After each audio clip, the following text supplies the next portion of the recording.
Chapitre sur les suites de fonctions en première S, l'essentiel du cours, l'essentiel de ce qu'il faut savoir. On connaît déjà des fonctions de référence, les fonctions affines, ici, définies sur R, donc la fonction inverse définie sur R étoile et la fonction carré définie sur R. Voilà résumé ces trois fonctions de référence. Nous allons voir maintenant donc une autre fonction de référence, la fonction racine carrée. La fonction racine carrée, elle est définie sur R+, c'est-à-dire de 0 inclus à plus l'infini. Son tableau de variation est le suivant. Elle est donc, pour 0, elle vaut 0 et elle est croissante. Et sa courbe, c'est celle-ci.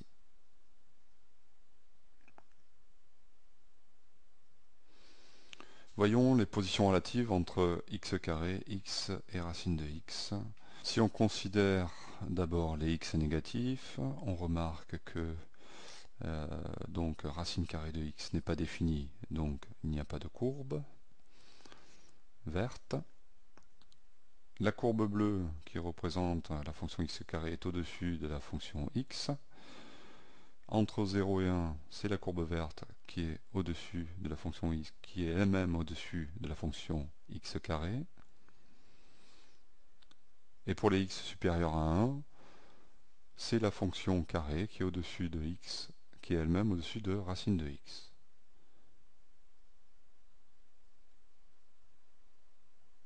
La fonction valeur absolue, une autre fonction de référence à connaître, elle se note comme ceci avec deux barres verticales. Elle est définie sur R. Et comment on la définit? En fait, c'est une fonction qui rend un nombre, tout nombre positif. Donc si on a un nombre négatif, la valeur absolue donne l'opposé de son nombre négatif. Exemple, si on a moins 4, alors la valeur absolue de moins 4, c'est 4. Et si on cherche la valeur absolue de 3, eh bien c'est 3. Donc en quelque sorte, ça enlève le signe. Le tableau de variation, en fait, est le suivant. Décroissant jusqu'en 0, puis croissant.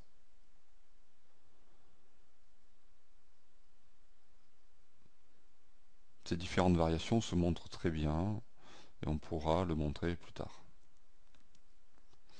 Donc la fonction est toujours positive, en effet, d'après le tableau de variation ici.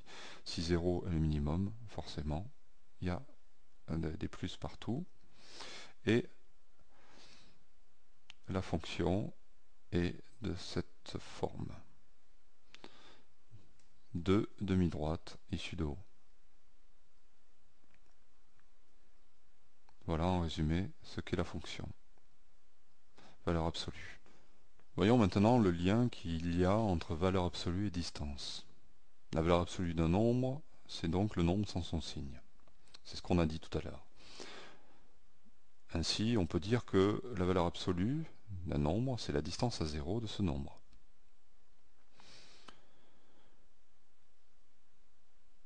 Ainsi, on peut voir donc la valeur absolue de x comme la distance de O à M. Ici, sur la droite, x peut être de l'autre côté, on aura toujours la distance de O à M. C'est la distance à 0.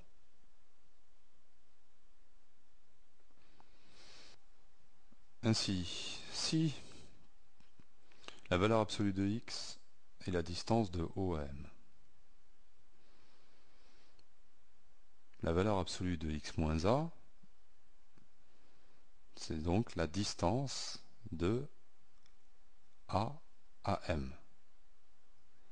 En effet, sur une droite graduée, si on place le nombre a et le nombre x, la valeur absolue, c'est la distance à M.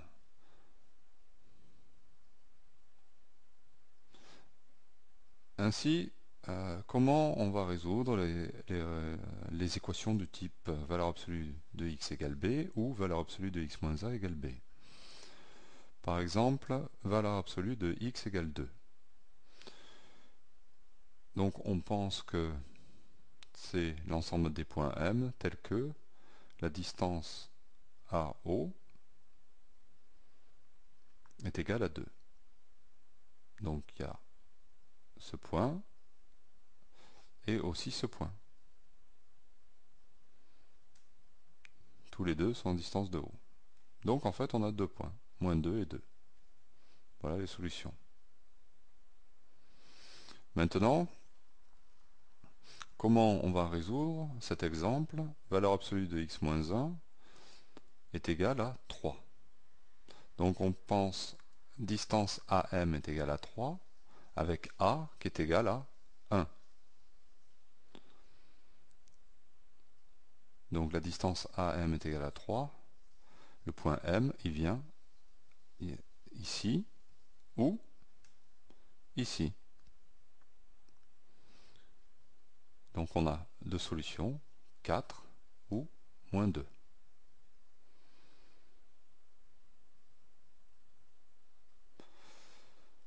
Essayons de définir la fonction valeur absolue par des fonctions connues. Et en réalisant cela, en distinguant le cas où les x sont négatifs et le cas où les x sont positifs. Alors pourquoi? Parce que on peut écrire que pour tout x négatif inférieur à 0, f de x, puisque x est négatif, la valeur absolue, c'est en fait prendre l'opposé. Donc on écrit, prendre l'opposé, c'est moins x. Si x est positif ou nul, la fonction valeur absolue, c'est x lui-même. Donc voilà, définie la fonction valeur absolue par disjonction des cas. Qu'on peut écrire aussi de cette façon.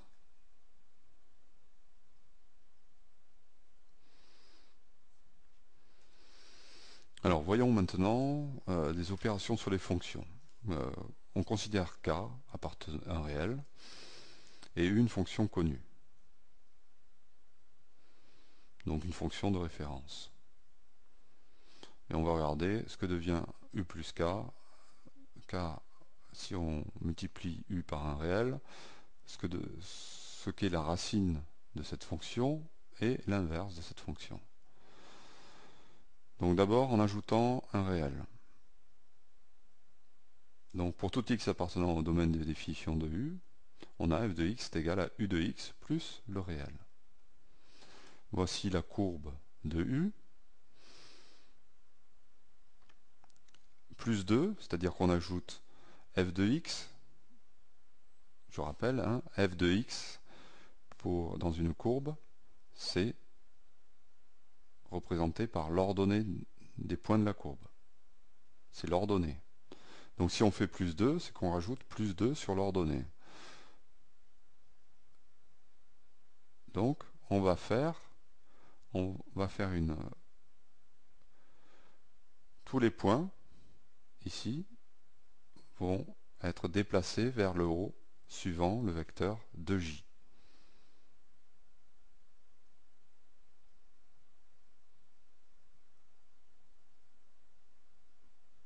C'est ce qu'on appelle aussi une translation verticale de vecteur 2j.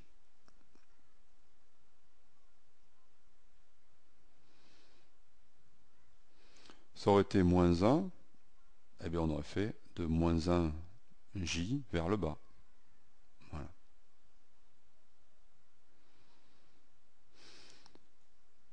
Qu'est-ce qu'on en a remarqué? Que quelles que soient donc les variations, si on ajoute un nombre, quel que soit le nombre, que ce soit positif ou négatif, les variations sont les mêmes. Donc on retiendra ça, que f a les mêmes variations que u. Si on multiplie par k, alors voyons, si mettons par 2, donc f de x égale 2u, donc un nombre positif. On prend un point de la courbe et voyons, donc l'ordonnée c'est ça, et on va la multiplier par 2, on obtient ça. Donc voilà le point de f. Donc point de u multiplié par 2, ça fait le point de f. Et on va faire ça pour tous les points de u. Voilà, hop, et etc. Et on a ce genre de courbe.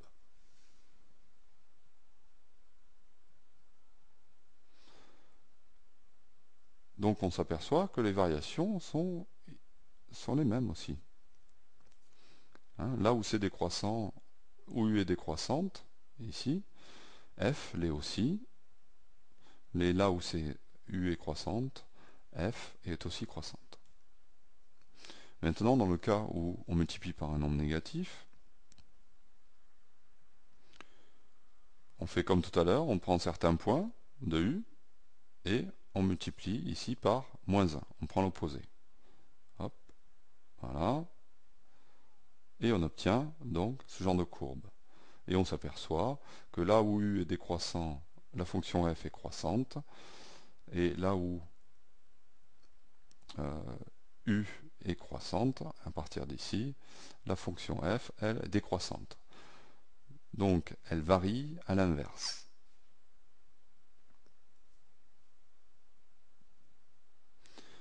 Donc, en résumé, hein, si k est positif, ku, k fois u et u varient dans le même sens, sinon, elle varie dans le sens contraire.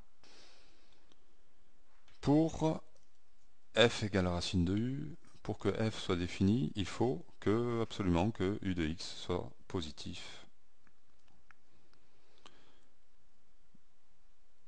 C'est-à-dire supérieur ou égal à 0.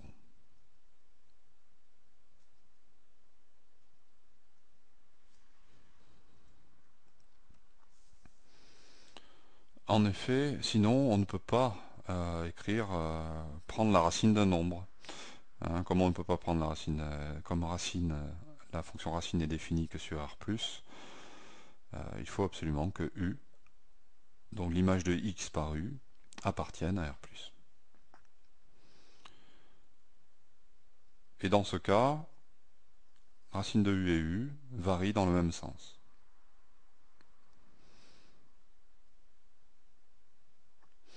Un exemple,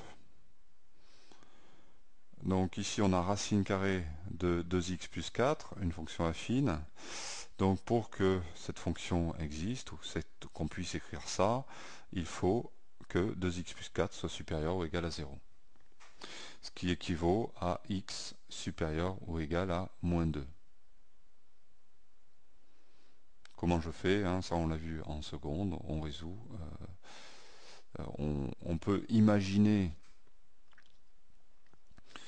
on sait très bien donc quel nombre ici on doit mettre pour que ce soit égal à 0. C'est moins 2. En effet, moins 2 fois 2 ça fait moins 4, plus 4 ça fait 0. Et cette courbe, c'est la courbe représentative d'une fonction affine, donc c'est une droite, qui est croissante, à cause du coefficient directeur positif. Elle croît et elle passe par 0, donc avant c'est négatif, après c'est positif. Après quoi? Le moins 2. Voilà, donc c'est comme ça que l'on répond. Donc on peut tout faire de tête, normalement vous y êtes entraîné. Donc le domaine de définition de f, eh bien, c'est toutes ces valeurs, c'est-à-dire cet intervalle, moins 2 plus l'infini, fermé en moins 2.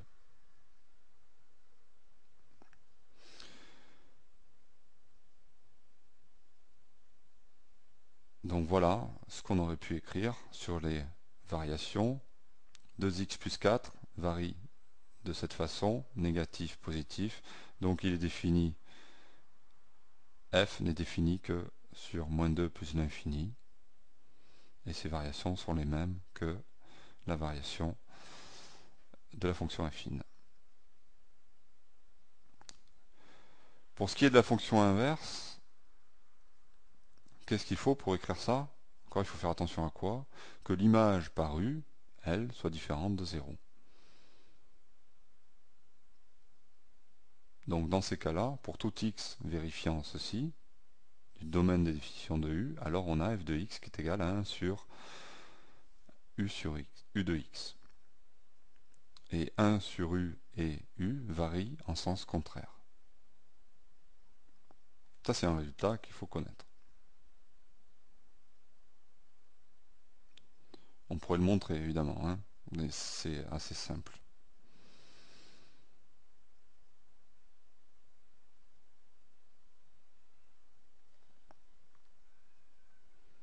Un exemple, f de x est égal à 1 sur 2x plus 4. Ici, 1 sur donc une fonction affine. Quand est-ce qu'elle s'annule? On l'a vu tout à l'heure, c'est la même fonction, donc en moins 2. Donc il faut exclure moins 2 du domaine de définition de f. Les variations de 2x moins 4, c'est moins l'infini sur moins l'infini plus l'infini, donc c'est comme ceci. Négatif puis positif puis s'annulant ici. Donc on exclut la valeur moins 2, donc on met une double barre là. Et au niveau des variations, c'est l'inverse. Donc là c'est croissant partout, donc ça va être décroissant. Mais attention, on va considérer ici qu'on a deux colonnes et que dans chaque colonne, il va falloir mettre une flèche pour les variations. Donc là, ça va décroître, puisque là, ça croît, et là aussi, puisque là, ça croît aussi. Revenons sur le sens de variation. Dire que f est croissante sur i, une fonction quelconque, croissante sur i, ça veut dire que pour tout a et b appartenant à cet intervalle i, a supérieur à b implique f de a supérieur à f de b. C'est-à-dire que il y a conservation du sens de l'inégalité quand on prend l'image des points.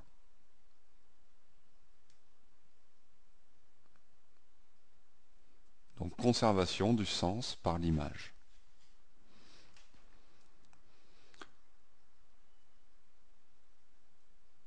Évidemment, si on avait pris A inférieur à B, il y aurait aussi conservation et on aurait ici inférieur pour les images.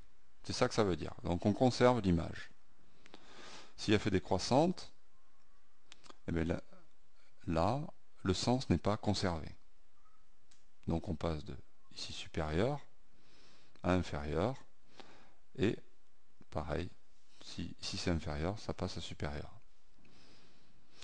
Donc avec cette définition, qui est la définition de la croissance ou de la décroissance d'une fonction, on pourrait montrer, donc ce que l'on a affirmé tout à l'heure, que par exemple racine de u croît comme u, ou que 1 sur u croît à l'inverse de u.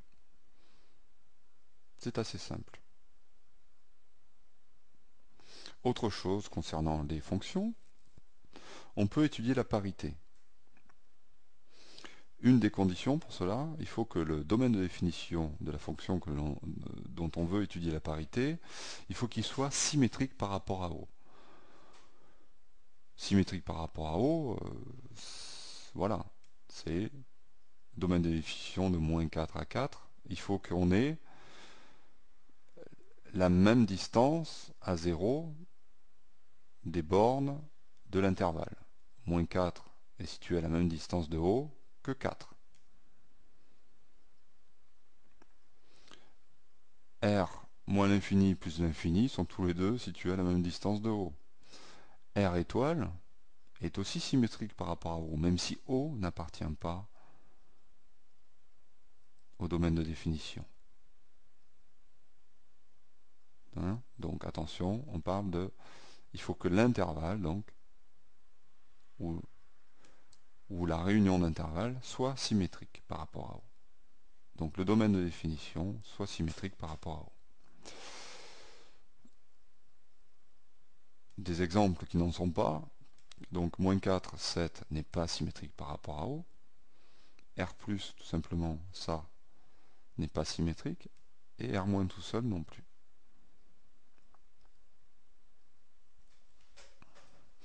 Donc on va définir que une fonction est paire lorsque pour tout x de son domaine de définition, f de moins x est égal à f de x. Au niveau du graphique, eh bien, la courbe représentative de f va être symétrique par rapport à l'axe des ordonnées.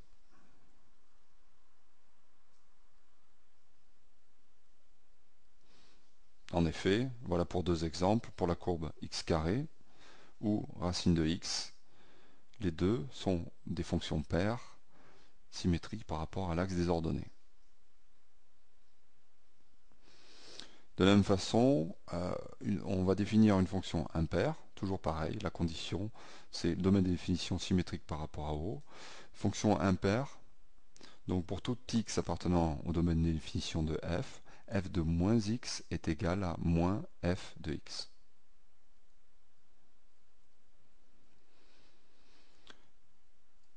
Si f est impair, la courbe représentative de f est alors symétrique par rapport à l'origine du repère. Les exemples, ici, la fonction inverse ou n'importe quelle fonction linéaire, donc qui passe par le point O. J'ai dit linéaire, pas affine. Une fonction périodique, la périodicité. F est de période t avec t positif. Ça veut dire que pour tout x appartenant à D de f, on a deux choses. La première, x plus t appartient au domaine de définition, et l'image de x plus t est égale à l'image de x par la fonction f. On a donc x et son image ici, et x plus t ici. Donc x plus t, c'est les abscisses, on ajoute t aux abscisses, et l'image, eh bien, ça va être la même. Voilà ce que ça veut dire.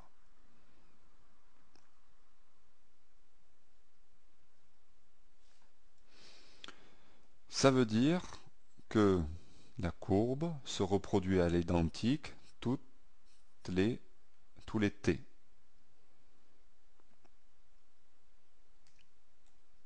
C'est-à-dire si on prend un point ici, plus t, c'est la même valeur.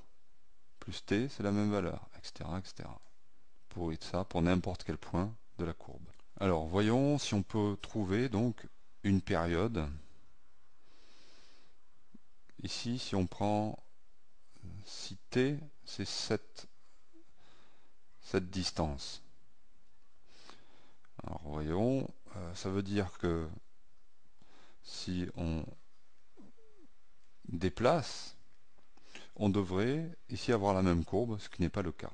Si on prend une plus petite période, on reporte, et toujours pareil, ce n'est pas la même allure. Alors quelle période devrait-on prendre pour avoir toujours, si on déplace, la même allure? Eh bien, si on prend celle-là, par exemple, cette longueur, voilà, et qu'on reporte, on a toujours la même t. Si on prend celle-là, ça sera pareil. Donc voilà, graphiquement, on a trouvé une période t. Et f, donc on peut conclure. Maintenant, il vaut mieux le trouver par le calcul. L'intérêt donc d'avoir déterminé que la fonction est de période t, ben, c'est de l'étudier sur un intervalle de longueur t seulement. Après, ben, il suffit, on obtient le reste par translation vers la droite ou vers la gauche. Translation de k fois, k étant une valeur réelle, entière, relative. Donc soit si c'est positif, c'est dans ce sens, ou alors moins ti, on construit comme ça tout le reste de la courbe de cette façon. Maintenant les fonctions polynômes. Les fonctions polynômes, donc elles sont définies sur R, ça c'est très important, elles sont de la forme an multiplié par x puissance n plus an-1 x puissance n-1 plus etc. plus a2 multiplié par x puissance 2, donc x au carré, plus a1 multiplié par x, ou x puissance 1, plus a0, sous-entendu multiplié par x puissance 0, puisque x puissance 0, ça fait 1. Donc on appelle les an les coefficients relatifs des puissances de x. Et le degré de f est égal à n si an est différent de 0.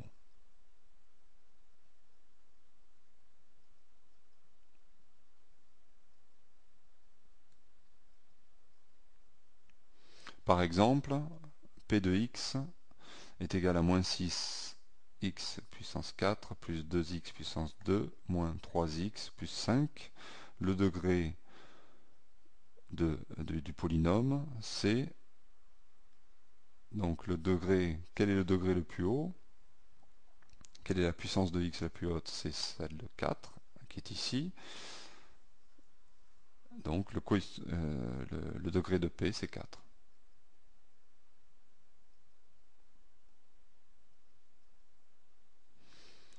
Qu'est-ce qu'on appelle une racine d'une fonction polynôme? Eh bien, l'antécédent par la fonction de 0.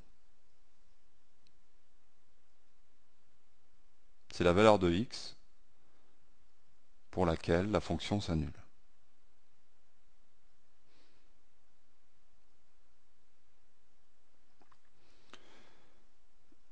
Quand est-ce que deux fonctions, qu'on a l'égalité de deux fonctions?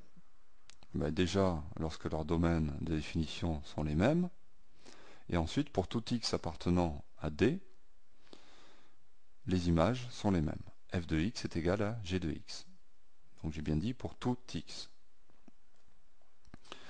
Ceci appliqué aux fonctions polynômes, donc p est égal à q,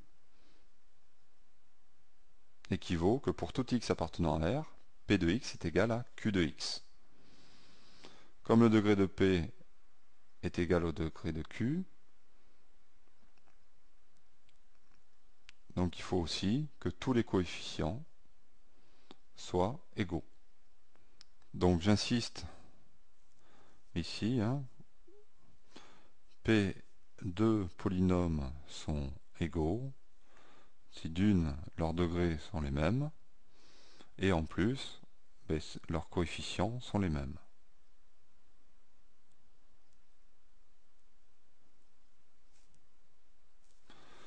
Les fonctions rationnelles. Alors, soit n et d, deux fonctions polynômes. Qu'est-ce qu'on appelle une fonction rationnelle? C'est le quotient de n sur d. Et bien sûr, elle est définie pour tout x tel que d de x est différent de 0. Puisqu'on ne peut pas diviser par 0. Ou par quelque chose qui vaut 0.